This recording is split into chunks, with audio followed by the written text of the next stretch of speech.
Election అప్డేట్స్ను అందరికంటే ముందుగానే తెలుసుకోవాలంటే ఈరోజే ఆర్టీవీ లైవ్ యాప్ని మీ మొబైల్లో డౌన్లోడ్ చేసుకోండి. మేడం, ఈ మధ్య ట్రోలింగ్ చాలా ఎక్కువైపోతుంది. ఈ ట్రోలింగ్ వల్ల చాలా మంది చనిపోతున్నారు. రీసెంట్గా ఇన్సిడెంట్ చూసుకుంటే చెన్నైలో ఒక చిన్నపిల్ల బాల్కనీ నుండి పడిపోతుంటే రక్షించారు ఆ చిన్నపిల్లని. దాని తర్వాత వాళ్ళమ్మ మీద చాలా ట్రోలింగ్ జరిగింది. దానివల్ల ఆవిడ ఇప్పుడు ఆత్మహత్య చేసుకొని చనిపోయింది.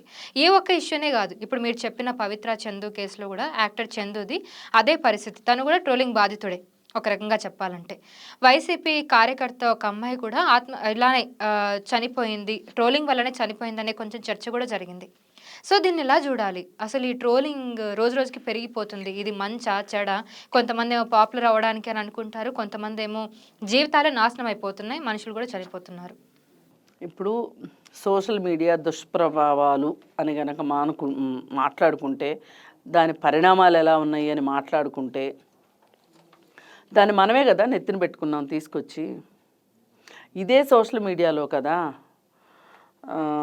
చందు అన్ను పవిత్ర బాగా వాడుకున్నారు. లక్షల లక్షల వ్యూస్ వచ్చినాయి వాళ్ళకి. ఆమె పవిత్రకైతే 4 లక్షల సబ్స్క్రైబర్స్ ఉన్నారు ఆవిడకి. దానికోసం ఆమె చాలా పడరాని పాటలు పడింది, చెయ్యరాని పనులు చేసింది, చెయ్యకూడని పనులు చేసింది.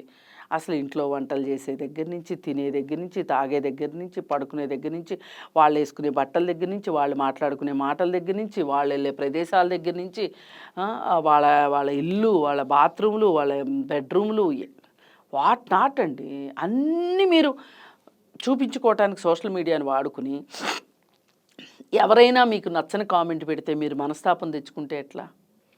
ఏ విషయానికైనా మంచి ఉన్నట్లే చెడు కూడా పక్కన ఉంటుంది.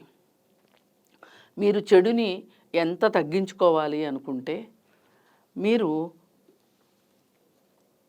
మీరు చూపించే దగ్గర, ఇప్పుడు సోషల్ మీడియాలో మంచి చెడు అనుకుంటున్నాం. మంచి ఏంటి? ఇన్ఫర్మేషన్ ఫాస్ట్గా వెళ్ళిపోతుంది.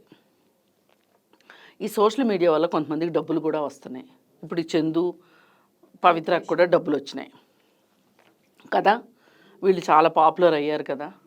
పైగా వీళ్ళ జీవితంలో వీళ్ళ లక్ష్యం ఏంటి అంటే, ఆ భార్యని వీళ్ళకి అడ్డు తొలగించుకుంటానికి కూడా వీళ్ళు సోషల్ మీడియాని బాగానే వాడుకున్నారు. మరి మీకు ఇంత మంచి జరిగినప్పుడు అన్నీ మంచి జరుగుతాయని ఎలా అనుకుంటారు? ఇప్పుడు సోషల్ మీడియాలో చందు ప్రవర్తనని దుమ్మెత్తి పోశారు. అది చూసి అతను చనిపోయాడు అనుకోవడం వట్టి మాట. అది చూసి అతను చనిపోలేదు. అతను ఎందుకు చనిపోయాడు అంటే, ఒక ఆమెను పెళ్లి చేసుకుని ఆమె ద్వారా 2 పిల్లల్ని కని పెళ్ళి అనే బంధంలో ఉండి ఇంకొక బంధానికి అతను ఆకర్షితుడయ్యాడు. ఇంకో బంధంలోకి వెళ్ళాడు కానీ అతని మనసు అతనికి చెప్తూనే ఉంది, ఎక్కడో మూల నువ్వు చేసే తప్పు అని. ఆ గిల్ట్లో నుంచే అతను ఇక్కడ నాకు ఇది కావాలి, అక్కడ నేను న్యాయం చెయ్యట్లేదు అనే ఒక చెడ పేరు నాకు వస్తుంది అనే ఒక సంఘర్షణలో అతను బహుశా పవిత్ర చనిపోకపోయి ఉంటే గనక ఇతను చనిపోయి ఉండేవాడు కాదు. పవిత్ర ఉంటే బాగానే హ్యాపీగానే ఉండేవాడు. పవిత్ర చనిపోయింది కాబట్టి ఇంకా తోడదే లోకము అనుకున్నాడు. మళ్ళీ ఇక్కడికి వచ్చి ఈ భార్య పిల్లలతోటి, ఈ కుటుంబంతో ఉంటే, చనిపోయింది కాబట్టి మా దగ్గరకు వచ్చావు అనే మాట వీళ్ళు ఖచ్చితంగా అంటారు. ఇవాళ కాకపోతే రేపైనా, రేపు కాకపోతే ఎల్లుండైనా అంటారు. ఇక్కడ అతను కంఫర్టబుల్గా ఉండలేడు కాబట్టి అతను పారిపోయాడు జీవితం నుంచి. ఇదంతా జరగడానికి అతను చేసుకున్నదే తప్పు. ఇప్పుడు 2 కుటుంబాలతో ఆడుకున్నాడు అతను ఒక రకంగా. ఇప్పుడు అక్కడ తల్లి, తండ్రి, భార్య, పిల్లలు, ఆ కుటుంబానికి అతను ఒక బాధ్యత ఉంది కుటుంబంలో అతనికి. ఆ బాధ్యత వదిలిపెట్టి బాధ్యత ఇవ్వాల్సిన అవసరం లేని కుటుంబంలో ఒక బాధ్యుడిగా వెళ్ళాడు. చూసుకుంటే పవిత్ర పిల్లలకి కావాల్సిన బాగోగులు చూడటం, పవిత్రకు కావాల్సిన బాగోగులు చూడటం, పవిత్రని షికారులు తీసుకెళ్ళడం, పవిత్రని షూటింగ్కి తీసుకెళ్ళడం, షూటింగ్ నుంచి రావటం, తినడం, ఇక్కడే ఉండటం, ఎప్పుడన్నా కుటుంబం గుర్తొస్తే మందేసి అక్కడికి వెళ్ళి ఆ కుటుంబాన్ని ఇబ్బంది పెట్టడం. ఈ 5 సంవత్సరాల నుంచి చేసింది ఇదే ఇతను. మరి ఇది సమర్థనీయమా? నువ్వు చేసిన పనులు సమర్థనీయంగా ఉంటే నీ మీద అప్పటికి ట్రోలింగ్ వస్తే నువ్వు బాధపడ్డావన్న అర్థం ఉంది కదా. మరి అలాంటప్పుడు నువ్వు ఇలాంటి పనులు చేసినప్పుడు నీకు మంచి ట్రోలింగ్ ఎట్లా వస్తుంది? ఇప్పుడు ట్రోలింగ్ అనగానే మనం చెడునే చూస్తున్నాం, మంచి ట్రోలింగ్ కూడా ఉంటుందిగా. కొంతమంది అకస్మాత్తుగా పాపులర్ అవుతున్నారుగా, అకస్మాత్తుగా సెలబ్రిటీ హోదా వస్తుందిగా, అది మనకి ఓకే. కానీ మనం చేసిన పనుల వల్లే మనకి నెగటివ్ ట్రోలింగ్ వస్తేనే మనం మనస్తాపం చెందుతామంటే ఎట్లా కుదురుతుంది? అసలు అలాంటప్పుడు మీరు ఆ బ్యాలెన్స్ చేసుకోలేనప్పుడు దాని జోలికి వెళ్ళడమే కరెక్ట్ కాదు. మీకు అంతా బాగున్నన్ని రోజులు మీకు మంచి ట్రోలింగ్ నచ్చింది. ఇప్పుడు ఈ ట్రోలింగ్ కరెక్ట్ కాదు అనడం ఎంతవరకు కరెక్టు?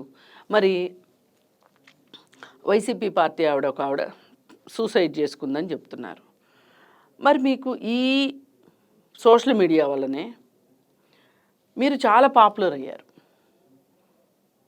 ఆవిడ చాలా పోస్టులు పెడతా ఉండేది పార్టీకి సంబంధించి, ఆవిడికి సంబంధించి, పిల్లలకు సంబంధించి పెడుతూ ఉండేది. అసలు మనం తెలుసో తెలియకో మనం ఒక కరెంటు షాక్ కొట్టే ప్లాట్ఫామ్ని ఎన్నుకుంటున్నాం. ఈ కరెంటు షాక్ కొడుతుంది అని మనకు తెలిసినప్పుడు మనం ఏం చేస్తాం? మామూలుగా ప్లాస్టిక్ చెప్పులు వేసుకొని బల్బ్ పెడతాం, అది ఒక ప్రికాషను. లేదు అనుకుంటే చెక్క మీద నుంచొని చేస్తాం. ఒక ఇంట్లో ఒక బల్బు పెట్టడానికో ఒక ఎలక్ట్రికల్ దీని దగ్గరికి మనం చెక్క మీదనో వెళ్ళే జాగ్రత్త తీసుకునేటప్పుడు ఈ సోషల్ మీడియా కూడా రెండంచుల పదునున్న కత్తి అని అర్థం చేసుకోవాలి ఫస్ట్.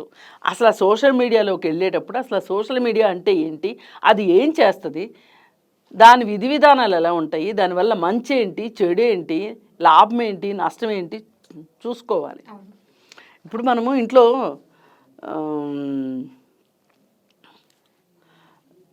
ఎలుకల మందు తీసుకొచ్చి పెడతాం. ఎలుకల మందు ఎలుకలకే వాడాలి. అది దాన్ని ఎంత జాగ్రత్తగా వాడతాము? పిల్లలకి అందేటట్లు పెడతామా? దాన్ని పెట్టం కదా. సోషల్ మీడియా కూడా అట్లాంటిదే. దాన్ని ఎంతవరకు వాడుకోవాలి, ఎలా వాడుకోవాలి, అసలు అది మనకు అవసరమా మన జీవితాలకి కాదా అనేది మనం నిర్ణయించుకోవాలి. ఇవేమీ తెలియకోకుండా అందరూ సోషల్ మీడియాలోకి వచ్చేస్తున్నారు. చాలా ఈజీగా టెక్నాలజీ మన చేతిలో ఉంది, మనకు ఒక స్మార్ట్ ఫోన్ ఉంది. 5,000 పెడితే స్మార్ట్ ఫోన్ వచ్చేస్తుంది కాబట్టి మనం దానిలోకి వెళ్ళిపోతున్నాం. ఏది నొక్కబోయి ఏది నొక్కితే ఏం జరుగుతుందో తెలియని పరిస్థితి. బలహీన మనస్కులు ఏవేవో నొక్కి ఏవేవో చూసి ఇబ్బందులు పాలవుతున్న వాళ్ళు ఉన్నారు. అలాగే ఆ వచ్చే మెసేజ్లకి ఆకర్షితులయ్యి ఆన్లైన్లో డబ్బులు పోగొట్టుకుంటున్న వాళ్ళు ఉన్నారు.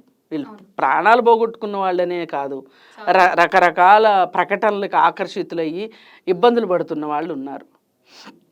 మనము ప్రాక్టికల్గా ఏమి చేయగలము, ప్రాక్టికల్గా మనకి ఏది మంచిది ఏది చెడు అనేది తెలుసుకోగలగాలి. అది తెలుసుకోనప్పుడు ఇలాంటి సమస్యలే వస్తాయి. ఇప్పుడు ఆవిడ మరి సోషల్ మీడియా వల్లే కదా ఆమె పొలిటికల్గా అంత పాపులర్ అయింది. అలాంటప్పుడు దానివల్ల ఇబ్బంది వచ్చింది అని చెప్పి ఇబ్బందికి తట్టుకోలేక అసలు ఇప్పుడు ఈమె తెలుసో తెలియకో ఈమె చేసిన ఫార్వర్డ్లో కూడా వేరే వాళ్ళని ఇబ్బంది పెట్టే కూడా ఉండొచ్చు. మరి అలాంటప్పుడు వేరే వాళ్ళకి ఆ బాధ అయితే ఉండదా? నీకు మాత్రమే బాధ వస్తేనే బాధ. అందుకని గుర్తుపెట్టుకోవాల్సింది ఏంటి అంటే ఈ సోషల్ మీడియా అనేది రెండు వైపులా పదున్న కత్తి. దీనిని వాడటం చాలా జాగ్రత్తగా వాడాలి అనేది గుర్తుపెట్టుకోవాలి. అలాగే ఇప్పుడు మీరు చెన్నైలో పాప గురించి చెప్పారు. మరి మొగుడు కొట్టాడని కాదు, తోడుకోడలు నవ్వినందుకు బాధపడ్డాను అన్నట్లు ఉంటుంది ఇది. ఇప్పుడు నువ్వు బాల్కనీలో అజాగ్రత్తగా బాబును పాపను పెట్టడం అనేది నీ అజాగ్రత్త. నీకు ఒక రకంగా నీకు తెలియాల్సింది ఏంటంటే నిన్నెవరో ఏదో అన్నారనేది కాదు. నీ అజాగ్రత్తకి కనీసంలో కనీసం ఎవరో చూడబట్టి ఎవరో సాయం చేయబట్టి నీ బిడ్డ నీ చేతికి అందింది. అసలు నువ్వు ఏ విషయంలో అజాగ్రత్తగా ఉంటే, అప్రమత్తతగా లేకపోతే నీ బిడ్డకి అలాంటి కష్టం, నీకు ఆ కష్టం వచ్చింది అనేది మొదటగా తెలుసుకోవాలి. తెలుసుకొని అది పొరపాటు జరిగింది, ఆ పొరపాటు నుంచి నేర్చుకోవాల్సింది వదిలేసేసి చావు పరిష్కారం కాదు ఇక్కడ. అవును. అసలు నువ్వు ఆ సోషల్ మీడియాలో అవన్నీ చూసే అవకాశం నీకుంది అన్నప్పుడు అసలు నువ్వు కూడా ఒకప్పుడు ఎవరి గురించో కామెంట్లు పెట్టే ఉంటారు, పెట్టకుండా అయితే ఉండరు. ప్రతి వాళ్ళకి ఇప్పుడు ఇది చాలా సులువైన పద్ధతి అయిపోయింది. ఎవరో ఒకరికి సలహాలు ఇచ్చేసామనే తృప్తి. మనం ఇచ్చిన సలహాకి మనం ఇచ్చిన కామెంట్కి లైకులు పడినాయా లేదా అని చూసుకో, మళ్ళీ దాని కింద కమెంట్లు, రిప్లైలు ఇవన్నీ. అందుకని ఏంటంటే ఇదంతా ఒక విషవలయం. దీని నుంచి బయటకు వచ్చి మామూలు మన చుట్టూ ఉన్న ప్రపంచంతో గనక మీరు సత్సంబంధాలు పెట్టుకుంటే, మంచి సంబంధాలు అంటే క్వాలిటీ అంటారు కదా, క్వాలిటీ టైం అంటారు కదా, మీరు మీ చుట్టూ ఉన్న వాళ్ళతోటి మీరు సంబంధాలు పెట్టుకోగలిగితే కనుక మీకు అసలు ఈ సోషల్ మీడియాతో అవసరమే ఉండదు. అప్పుడు ఇలాంటి అగచాట్లు కూడా ఉండవు. Okay madam, thank you so much. చాలా విషయాల్ని మాతో షేర్ చేసుకున్నారు. సో చూసారు కదా, ఇది వాటి మన ఇంటర్వ్యూ. మళ్ళీ ఇంకొక మంచి ఇంటర్వ్యూతో మళ్ళీ మేము ఉంటాను. Thank you so much. మరిన్ని వీడియోస్ కోసం ఛానల్ ని సబ్స్క్రైబ్ చేయండి, లేటెస్ట్ అప్డేట్స్ కోసం వాట్సాప్ ఛానల్ ని ఫాలో చేయండి, అండ్ లింక్ డిస్క్రిప్షన్ లో ఉంది.